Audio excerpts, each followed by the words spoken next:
Salam dəyərli xanımlar, hər birinizə xoş gördük. Bugün sizə Fabellik şirkətinə məxsus olan günəşdən qorunma SPF 50 kremindən danışmaq istəyirəm və onun effektliyini, qoruyuculuğunu kiçik bir təcrübə ilə hər birinizə göstərəcəyəm. Deməli xanımlar, təcrübəmizi həyata keçirmək üçün bizə lazımdır SPF 50 kremimiz, saç düzləşdirici vasitə və bir ədəd çek. Deməli xanımlar, gördüyünüz kimi çekin bir hissəsinə SPF 50 kremindən tətbiq edəcəm.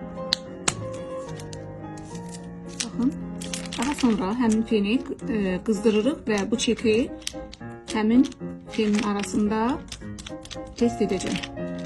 Gördüyünüz kimi çekin bir tərəfində SPF kremini tətbiq etmişəm, digər tərəfi isə heç bir krem vasitəsi vurmamışam. Və indi həmin çeki fenin arasında deməli keçirdəcəm və qoruyuculuğunu göstərəcəm.